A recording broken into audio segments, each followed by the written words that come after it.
तो हेलो दोस्तों, मैं दीपक नागर, अधिशासी अधिकारी। आज बच्चों हम बात करेंगे जो एक लेटेस्ट में टॉपिक था और कल ही की खबर है कि भारत ने क्या किया है, अपना पहला श्योरिटी बॉन्ड लॉन्च किया है। तो बस हम इस श्योरिटी बॉन्ड के बारे में जानेंगे। श्योरिटी बॉन्ड क्या होता है, क्यों इसे लाया गया, क्या इसकी जरूरत आ पड़ी कि इसको लॉन्च करना पड़ा। तो बच्चों आज की हेडिंग डालिए श्योरिटी बॉन्ड, और इसको क्यों लाया गया और क्या इसकी आवश्यकता पड़ी। तो सबसे पहले तो मैं आपको एक बात बता दूं, सबसे पहले जो बजट आया था हमारा फरवरी 2022 में, बजट 2022-23 में, इसमें वित्त मंत्री ने एक घोषणा करी थी बच्चों। वो करी थी कि जो गवर्नमेंट जितने भी कॉन्ट्रैक्ट होते हैं ना, गवर्नमेंट कॉन्ट्रैक्ट में अब जो बैंक गारंटी बीजी होती है, बैंक गारंटी कहते हैं बीजी, जो भी ठेकेदार का काम करते हैं सब जानते हैं बीजी को। बीजी के स्थान पर क्या काम होगा, श्योरिटी बॉन्ड उपयोग में लिया जा सकेगा। देखो बच्चों, वित्त मंत्री ने घोषणा करी 2022-23 के बजट में कि क्या कर सकते हैं कि जो गवर्नमेंट जितने भी कॉन्ट्रैक्ट होते हैं उसमें कॉन्ट्रैक्टर बैंक गारंटी के स्थान पर श्योरिटी बॉन्ड दे सकेगा। तो श्योरिटी बॉन्ड उपयोग में लाया जा सकेगा। ये इस साल का बजट में घोषणा करी थी। अब आपको समझ नहीं पड़ रहा होगा बीजी क्या होती है, इसकी क्या जरूरत पड़ेगी कॉन्ट्रैक्टर। तो मैं बताऊं सीधा सीधा बात बच्चों, जैसा कि राजस्थान की एजेंसी कौन सी, पीडब्ल्यूडी है। पीडब्ल्यूडी को रोड बनाना है, कहां से, कोटा से जयपुर। तो अब इसमें रोड कौन बनाता है, कॉन्ट्रैक्टर बनाता है। कॉन्ट्रैक्ट निकालेगा, कॉन्ट्रैक्टर उसको फॉर्म भरेगा। लेकिन क्या गारंटी है कि कॉन्ट्रैक्ट मिलने के बाद, सपोज करो इस कॉन्ट्रैक्टर ए है, इसको पीडब्ल्यूडी ने रोड दे दिया काम, 100 किलोमीटर रोड बनाने का, ठीक है। तो क्या गारंटी है कि ये कॉन्ट्रैक्टर सही टाइम पर काम करेगा, सही क्वालिटी में करेगा। सपोज करो काम अटका दिया इसने, तो इसका तो कुछ भी सरकार के पास जमाई है ही नहीं ना। सही टाइम पर और सही क्वालिटी का काम नहीं कर पाएगा तो गवर्नमेंट इसको पेनल्टी भी लगाएगी, तो कहां से वसूलेगी। तो इसलिए बच्चों क्या करना पड़ता है, कॉन्ट्रैक्टर को कुछ अमाउंट का बैंक गारंटी देनी पड़ती है। बैंक गारंटी सरकार के पास जमा करनी पड़ती है। अब बैंक गारंटी क्या होती है बच्चों, देखो सपोज करो बैंक क्या होता है, मान लो सपोज करो मैं हूं कॉन्ट्रैक्टर ए, मान लो गवर्नमेंट का मुझ पे 5 करोड़ का, मैंने गवर्नमेंट ने कहा मुझे कि 5 करोड़ का आपको मतलब एडवांस में जमा करना पड़ेगा तभी आपको कॉन्ट्रैक्ट मिलेगा। तो अब मैं 5 करोड़ जमा कर दूंगा तो कॉन्ट्रैक्टर का पैसा फंस जाएगा। तो नहीं, गवर्नमेंट यहाँ क्या करेगा, बैंक है ना, बैंक के पास जाएगा ए, अपने बैंक के पास, और कहेगा कि मुझे 5 करोड़ की बैंक गारंटी दे दो गवर्नमेंट के लिए। तो यहां पर गवर्नमेंट के को गारंटी दे रहा है कौन, बैंक। बैंक गारंटी का सिंपल सा मतलब होता है कि अगर पार्टी या कॉन्ट्रैक्टर पैसा नहीं देगा तो बैंक फिर सरकार को पैसा देगा। लेकिन एक बात मुझे बताओ, मैं दोबारा थोड़ा इसको ढंग से बताता हूं आपको। इसमें बच्चों 3 पार्टी होगी, ये तो बैंक हो गया। बैंक का क्लाइंट कौन है, कॉन्ट्रैक्टर जो ठेकेदार है जो रोड बनाना चाहता है। गवर्नमेंट होगी एजेंसी पीडब्ल्यू। अब एक को पीडब्ल्यू को क्या कुछ एडवांस में जमा करना है पैसा, ताकि वो अगर कोई गलत काम करे या नहीं करे टाइम पे तो उसको पेनल्टी से उसको काट सके। तो ए अपना पैसा केस में जमा नहीं करना चाहेगा, वो क्या कर जाएगा बैंक के पास में।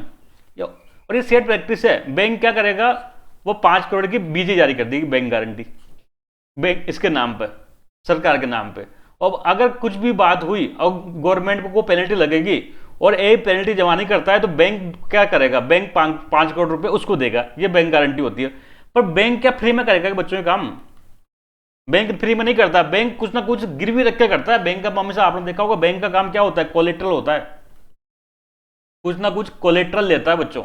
बैंक ऐसे फ्री में दान पुण्य का काम नहीं करता है, बैंक हमेशा कुछ कोलेट्रल गिरवी रखता है। हो सकता है इस एक कॉन्ट्रैक्टर की बैंक में एफडी हो, उस एफडी का बीजी जारी करे, या उस तरह कुछ गोल्ड रखे या कोई भी चीज रखे तो कोलेट्रल होगा। तो ऐसे तो फिर क्या बच्चों इसका बात नहीं बैठेगी, इतनी बड़ी संपत्ति वो वहां पर रख के फिर बीजी जारी करा रहा है। तो क्या इससे बच्चों कॉन्ट्रैक्टर को समस्या आ रही थी, कॉन्ट्रैक्टर को बीजी जारी करवाने में समस्या आ रही थी, प्रॉब्लम आ रही थी। तो गवर्नमेंट ने इनका ध्यान रखा, गवर्नमेंट ने सोचा कि इसका कुछ अल्टरनेट निकाला जाए। तो अल्टरनेट क्या निकाला जाए बच्चों, अल्टरनेट ये निकाला जाए कि बीजी के स्थान पर क्यों ना एक श्योरिटी बॉन्ड लाया जाए। बच्चों ये श्योरिटी बॉन्ड भी ऐसा ही है। ये बॉन्ड क्या, एक तरह का क्या इंश्योरेंस प्रोडक्ट है, बीमा उत्पाद। इंश्योरेंस होता है ना, अपन नहीं करते क्या, इंश्योरेंस में क्या होता है, भविष्य थोड़ी याद होता है किसी को भी। मान लो मैंने हेल्थ इंश्योरेंस कराया तो मेरा स्वास्थ्य बीमार पड़ा, ये मुझे भी सब कुछ पता है कि वो इंश्योरेंस काम आ जाएगा, उसके अमाउंट खर्च हो जाएगी। ऐसे ही क्या होता है बच्चों, जैसा कि ये क्या करते हैं, इसको मान लो सपोज कॉन्ट्रैक्टर है, ये क्या है, गवर्नमेंट वो पीडब्ल्यूडी है। अब यहाँ बैंक की जगह कौन एंट्री होएगा, यहाँ होगी जो इंश्योरेंस कंपनी की है, इसको मैं आईसी कह दूंगा, इंश्योरेंस कंपनी।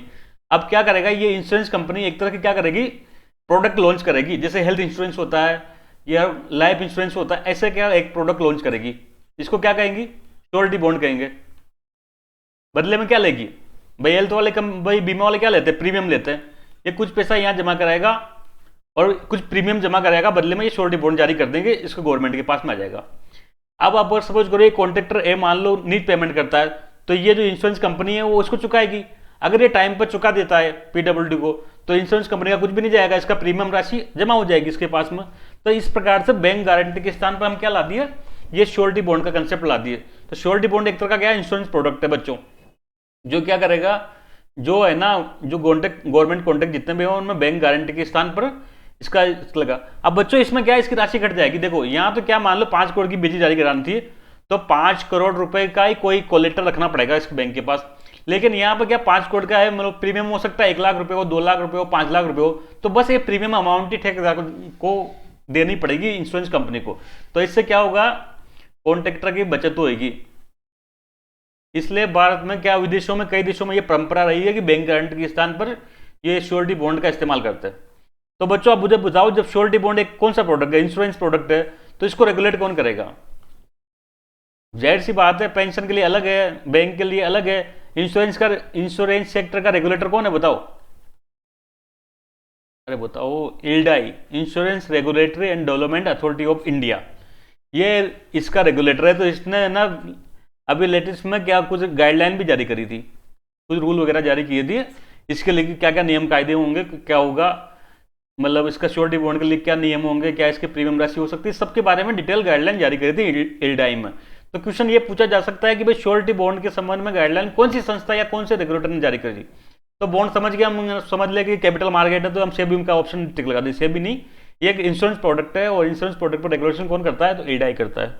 ठीक है बच्चों, अब ये तो मैंने पूरी राम कहानी बता दी, पर मैंने बताया नहीं कल क्या हुआ था। तो कल बच्चों क्या था, कल 19 दिसंबर था। कल एक जो ministry of road and transport है, नितिन गडकरी जी मंत्री हैं रोड एंड ट्रांसपोर्ट, भाई ज्यादातर देखो ये कहाँ काम आएगी, श्योरिटी बॉन्ड ज्यादातर कॉन्ट्रैक्ट में काम आएगी। सबसे ज्यादा कॉन्ट्रैक्ट किसके चल रहे हैं, रोड के चल रहे हैं आज की डेट में, एनएच वगैरह बने रहे, एक्सप्रेस आप सबको जानते हो। तो इस मिनिस्ट्री ने के मिनिस्टर थे नितिन गडकरी जी, इन्होंने कल जो है, अब इंश्योरेंस या श्योरिटी बॉन्ड कौन जारी करेगा, इंश्योरेंस कंपनी, तो बजाज एलायंस, नाम सुना होगा आपने, बजाज एलायंस बहुत फेमस कंपनी है इंश्योरेंस की, इसके साथ मिलकर क्या किया,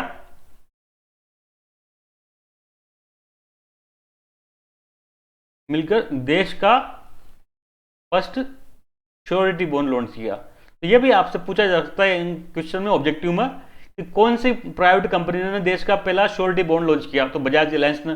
कौन सी संस्था के लिए किया, कौन से मिनिस्ट्री के लिए किया, तो ministry of road transport and highway, जो नितिन गडकरी साहब मंत्री हैं।